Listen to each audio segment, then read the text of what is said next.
नमस्कार दोस्तों, कैसे हैं आप सब लोग। उम्मीद है अच्छे होंगे। तो आज मैं आपके साथ एक एक्सपीरियंस शेयर करूंगा जो मैंने किया था। कुछ पिछली वीडियो में मैंने बताया था कि भाई अगर आप जो है कुछ 4-5 मैंने आपको टॉपिक बताए थे जिनमें आप जो है कुछ काम करेंगे तो आप अपनी अच्छे साइड इनकम, पैसिव इनकम बना सकते हैं। ठीक है ना। ये मिडिल क्लास वालों के लिए है, जिनके पास पैसा है खर्च करने के लिए। उनके लिए तो खैर नहीं हो सकता, क्योंकि उनको आइडिया देने वाला मैं कौन होता हूँ। ठीक है, वो तो अपना लगे हुए हैं बेचारे जो है बहुत अच्छा काम करने में। ठीक है। लेकिन जिनके पास कहीं ना कहीं थोड़ा सोचने का वो रहता है कि भाई थोड़ा सा आइडिया चाहिए होता, तो उनके लिए ये है। ठीक है ना। तो मैंने भी जो है अपना काम शुरू किया था। तो उसमें जब शुरू किया था तो मेरा ये था कि पूरे जो है सिटी के अंदर मेरी कम से कम 20 से 25 दुकानें होनी चाहिए। ठीक है। और मेरा भी पहले यही था कि जितनी अपनी ब्रांचें खोलो।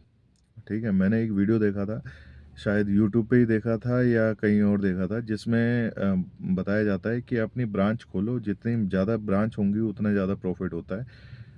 प्रॉफिट तो होता है, देखो इसमें कोई डाउट नहीं है कि प्रॉफिट नहीं होता है, लेकिन चीज़ें ये होती है कि अगर आपके खर्चे हैं आपके पास करने के लिए, तो आपका जो है सिस्टम ऑनलाइन चल जाता है। जैसे कि मान लो अगर आप शोरूम लेते हैं, शोरूम में ऑनलाइन चल जाता है सिस्टम। लेकिन अगर जो है 10 बाई 15 की अगर दुकान लेते हैं तो उसमें बहुत सारी चीज़ें ऑनलाइन नहीं चलती है।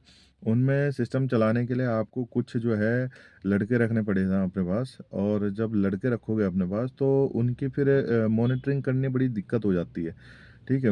और अगर आपके पास शोरूम है तो शोरूम में तो आपके पास कम से कम लड़के भी होंगे, और आपके पास जो है इस तरीके का सिस्टम होगा कि कोई आएगा, ले जाएगा, अपने आप उठाएगा, बिलिंग कराएगा और जाएगा।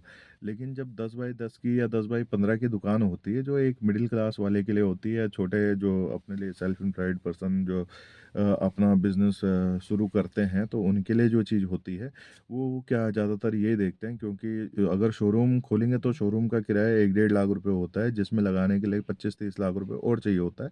ठीक है, कम से कम, है ना। और मैक्सिमम तो खैर उसमें कोई लिमिट ही नहीं है। लेकिन अगर जो है कोई मिडिल क्लास अगर दुकान खोलता है तो वो दुकान से आगे नहीं बढ़ता है ना। सबसे पहले वही यही सोचता है कि 10 बाई 15 की या 10 बाई 10 की या 10 बाई 20 की दुकान खोली जाए, और धीरे धीरे जैसे ही ये काम चलेगा वैसे ही वो जो है आगे बढ़ेगा। तो हम लोगों ने भी यही काम शुरू किया था, 10 बाई 10 की दुकान ली थी जब हमने काम शुरू किया था।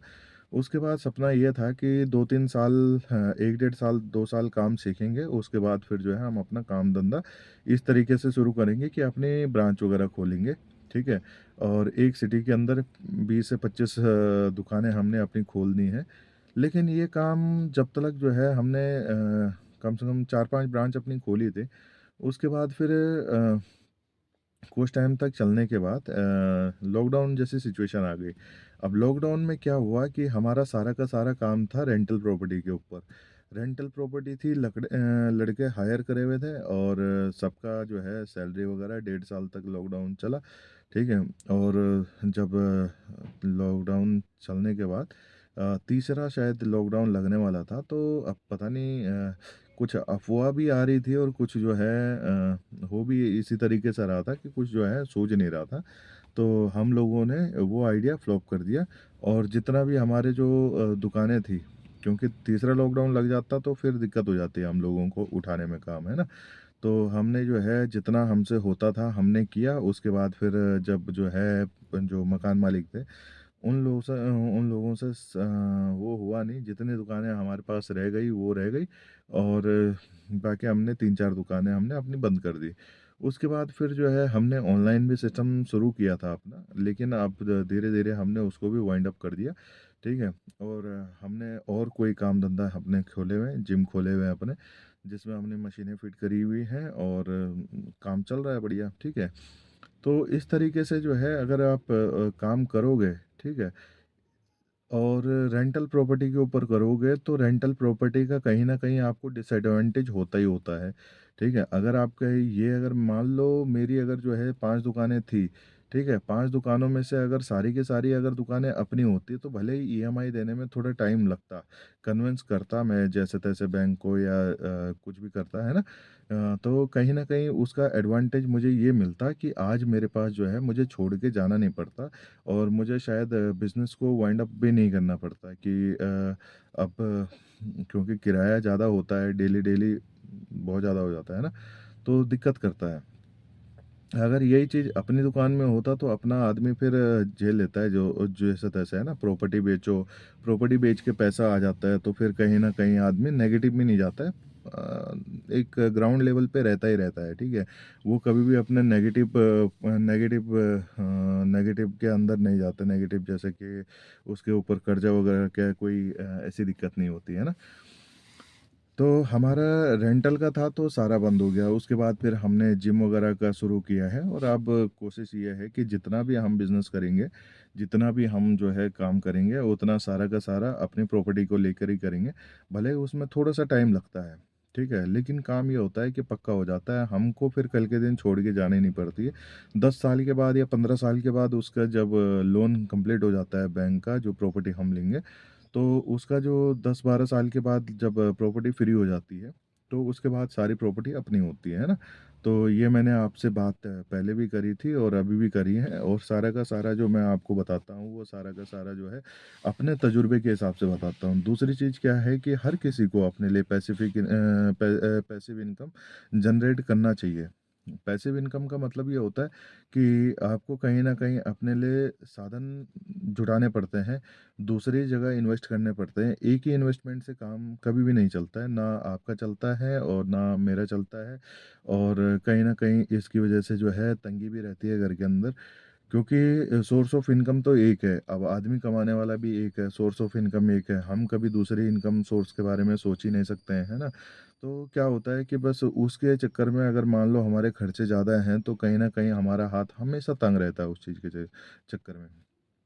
तो कहीं न कहीं आपको जो है सोर्स ऑफ इनकम अपने बढ़ाने पड़ते हैं और अगर आपको जो है अच्छी लाइफ़स्टाइल अपनी चाहिए और कभी आपको ऐसा चाहिए कि आपको खर्चे से लेके कोई प्रॉब्लम ना हो, तो आपको हमेशा पैसिव इनकम जो है अपने लिए बनानी चाहिए। उसमें बहुत सारे तरीके होते हैं, बहुत सारे जो हैं चीज़ें होती हैं जो मैं अभी डिस्कस नहीं करूँगा आपके साथ। तो पैसिव इनकम होनी चाहिए आपके पास, ठीक है?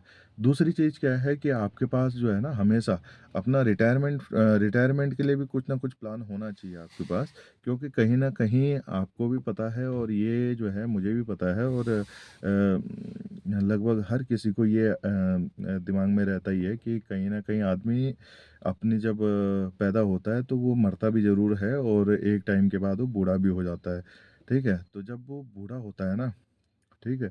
तो उस टाइम पे उसके साथ देने के लिए उसकी जो इनकम होती है, जो सेविंग्स होती है, जो उसने करी हुई रहती है अपने टाइम पे जब वो जवान होता है और वो काम करता है और अपने लिए थोड़ा बहुत पैसा अपनी जो खर्चे से निकाल के अपने लिए बचाता है बुढ़ापे के लिए, तो वो कहीं न कहीं आपको हेल्प करता है अपना बुढ़ापे की ज़िंदगी को आगे बढ़ाने के लिए, है ना? तो क्योंकि ऐसा होता है कि भाई हर किसी का हालात एक जैसे नहीं होते हैं, ठीक है? तो पेंशन के लिए हर किसी को अपना जो है सोचना चाहिए। पेंशन के लिए सोचने का मतलब ये है कि आपको अपनी 2 रोटी के बारे में तो हमेशा जो है अपना ध्यान रखो कि 2 रोटी आपको 50-60 साल के बाद, 60 के बाद या 62 के बाद आपको चाहिए होता है। उस टाइम पे आदमी के हाथ-पैर जो है काम करने बंद कर देते हैं। तो आपको जो है अपनी रोटी-पानी का जुगाड़ जो है खुद से ही करना है, दूसरे के भरोसे नहीं रहना है, ठीक है ना? उसके बाद फिर क्या होता है एक तो आ गई आपकी साइड इनकम, एक आ गई आपकी पेंशन, ठीक है? दूसरे क्या होता है कोई जो आपका जैसे सडनली कोई खर्चा आ गया, ठीक है? कभी आप बीमार पड़ गए, कभी कुछ हो गया, तो हमेशा जो है बीमारी के लिए तो मैं कहूँगा कि हमेशा आप अपना इंश्योरेंस करा के रखें, ठीक है? इंश्योरेंस क्या होता है? इंश्योरेंस एक ऐसी चीज़ है जो हर किसी को करवानी चाहिए। उससे क्या होता है जैसे कि आप सडनली बीमार हो गए, ठीक है? अब सपोज़ करो कि आपने फ़ंड तो जुटाया है अपने लिए, ठीक है? अब फ़ंड जुटाने का मतलब ये है कि आपने अपनी बीमारी के लिए कुछ ना कुछ पैसा रखा होगा। तो कभी ऐसा होता है कि भई आपको हॉस्पिटलाइज होना पड़ गया, ठीक है, कभी जो है खुदा ना खास्ता कोई ऐसी चीज़ हो गई जो नहीं होनी चाहिए, और आपका जो है उसमें काफ़ी सारा पैसा लग गया, तो उससे क्या होता है, कहीं ना कहीं आपका जो बजट है ना वो ख़राब हो जाता है। और इंश्योरेंस आपको इस चीज़ का बेनिफिट देता है।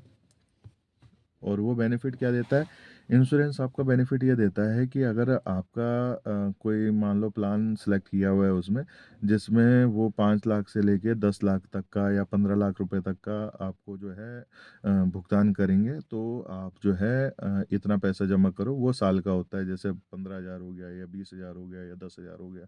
वो शायद आपका एज के हिसाब से भी डिपेंड करता है, और आपकी जो है जो कंडीशन है आपकी फिजिकल हेल्थ के ऊपर भी डिपेंड करता है। ठीक है, तो इस तरीके से प्लान आते हैं जिसमें आपका कभी ना कभी कुछ ना कुछ बजट जो है आपका चल जाता है। 1000-1500 रुपये अगर महीने का लगता भी है तो क्या फ़र्क पड़ता है उस चीज़ का। दूसरी चीज़ मैं ये बोलना चाहूँगा कि फ़िज़िकल हेल्थ से मुझे याद आया कि बहुत सारे लोग आज की डेट में ऐसे हैं जो बिस्तर से खड़े भी नहीं उठते हैं। वो अपनी फ़िज़िकल हेल्थ के ऊपर ज़्यादा काम नहीं करते हैं, और अगर काम करते भी हैं तो कहीं न कहीं सप्लीमेंट्स वगैरह का यूज़ बहुत ज़्यादा करते हैं। ठीक है? तो सप्लीमेंट्स वगैरह का यूज़ ज़्यादा ना करें। ठीक है? नेचुरल जो आप खाना खाते हैं ना, वो कहीं न कहीं आपको हेल्प करता है किसी चीज़ को रिपेयर करने में। ठीक है? लेकिन जो सप्लीमेंट्स होता है, सप्लीमेंट्स आपकी हेल्थ को कमज़ोरी करता है, कभी भी बढ़ाता नहीं है। ठीक है? तो कभी भी आप जो है अपना हेल्थ का ध्यान रखते हैं, तो हमेशा कोशिश करें कि आप जो है नॉर्मल जो घर का खाना होता है, उससे बढ़िया कुछ नहीं होता है। ठीक है? बहुत सारे लोग बहुत सारे जो है मिथ फैला के रखे हुए हैं कि ये खाओ, वो खाओ, वो खाओ, वो खाओ, ये मत खाओ, वो मत खाओ। ठीक है ना? तो इस चक्कर में अगर आप पड़ोगे तो आप कभी भी जो है वो नहीं कर पाओगे। दूसरी चीज़, हमेशा कभी भी किसी को साइकिल चलाने का मौका मिलता है या साइकिल कोई खरीद सकता है, चला सकता है, तो साइकिलिंग बहुत अच्छा जो है एक ऑप्शन हो सकता है आपके लिए अपनी हेल्थ को मेंटेन करने के लिए। रनिंग एक बहुत अच्छा ऑप्शन हो सकता है आपका अपनी हेल्थ को मेंटेन करने के लिए। उसके बाद फिर पुशअप्स होते हैं, पुलअप्स होते हैं। ठीक है? सिटअप्स होते हैं, पुशअप, पुलअप, सिटअप्स, ये तो आपने करने ही करने हैं। ठीक है? इनको तो आप कभी छोड़ ही नहीं सकते हैं। अगर आप छोड़ेंगे तो आप अगर मान लो सिटअप्स अगर छोड़ते हैं, तो आपका जो घुटनों की जो ग्रीस वगैरह होती है, जितने वो काम करेंगे, आपके घुटने जितने काम करेंगे, जो उनकी जो फिलामेंट होती है ना, वो उतना कम घिसेगा। ठीक है? जो जितना ज़्यादा जो है अपने घुटनों का काम करेंगे, जैसे जॉइंट्स वगैरह होते हैं। अब हाथ के जॉइंट्स, कभी किसी ने सुना है कि हाथ के किसी के फिलामेंट्स वगैरह खराब हो गए? ठीक है? हाथ के जॉइंट्स खराब हो गए, नहीं होता है। क्यों? क्योंकि हाथ हम हमेशा कभी ना कभी कुछ ना कुछ काम करने के लिए अपने हाथों का यूज़ करते हैं, और उसमें हमारी कोहनियाँ और हमारा सब कुछ यूज़ होता है। ठीक है ना? और शोल्डर भी यूज़ होता है। वैसे हमारे पैरों का होता है, पैरों के ऊपर पूरे शरीर टिका हुआ है, लेकिन हम उसकी एक्सरसाइज कितनी ज़्यादा करते हैं? हम मिनिमम उसकी एक्सरसाइज करते हैं, बस करते होंगे तो हार्डली थोड़ा बहुत चलते होंगे तो वही होता है। लेकिन नहीं, हमको जो है पूरे तरीके से अपने घुटनों को जो है स्ट्रेच भी करना है, स्क्वीज़ भी करना है। ठीक है ना? तो उससे जो है हमारे जो घुटनों का जो फिलामेंट होता है, जिसको हम ग्रीस भी बोल सकते हैं, ठीक है? वो हमारा लंबे टाइम तक चलता है। ठीक? दूसरी चीज़ क्या है, हमें खाने में कुछ चीज़ें ऐसी जोड़नी पड़ती हैं अपना, जैसे कि कैल्शियम वगैरह जोड़ लिया। ठीक है? कैल्शियम हमने जोड़ लिया, फाइबर जोड़ लिया। ठीक है? बहुत सारे जो है हमने मिनरल्स वगैरह जोड़ लिए, मल्टीविटामिन्स वगैरह जोड़ लिए, तो वो फिर कहीं न कहीं हमको हेल्प करता है। दूसरी चीज़ क्या है, पानी। ठीक है? पानी भी अच्छा पियो। ठीक है? इतना ज़्यादा फ़िल्टर वाला पानी मत पियो कि उससे जो है मिनरल्स ही गायब हो जाएँ। ठीक है ना? तो ध्यान रखो, अपनी सेहत का ध्यान रखो। अब हम आते हैं अपने टॉपिक के ऊपर, जो कि हम बात कर रहे थे कि अपनी जो अपने जो है पैसिव इनकम, अपना जो है हेल्थ, अपना जो है हमें किस तरीके से अपनी ज़िंदगी को आगे बढ़ाना चाहिए। ठीक है? इस तरीके से हम जो है काम करेंगे तो हम अच्छा लाइफ़स्टाइल भी जिएँगे और अच्छी जो है हेल्थ के साथ भी जिएँगे। ठीक है? तो ये सब चीज़ें जो है हम डिस्कस करते हैं अपने चैनल के ऊपर। अभी मुझे जो है ज़्यादा टाइम नहीं हुआ, मुझे पता भी नहीं है कि कैसे बोला जाता है, कैसे नहीं बोला जाता है, क्या बोलना है, क्या नहीं बोलना है। जो मेरे मन में आता है, मैं अभी आप लोगों के साथ वही सारी चीज़ें, वही सारी बातें करता हूँ। ठीक है? अभी मेरा शायद 2 तारीख को या 1 तारीख को मैंने हाँ, 2 तारीख को फरवरी में 2024 में मैंने अभी जो है यूट्यूब चैनल ज्वाइन किया अपना, और अभी 5 तारीख हो गई, यानी तीसरा या चौथा दिन मान के चल लो आप। ठीक है?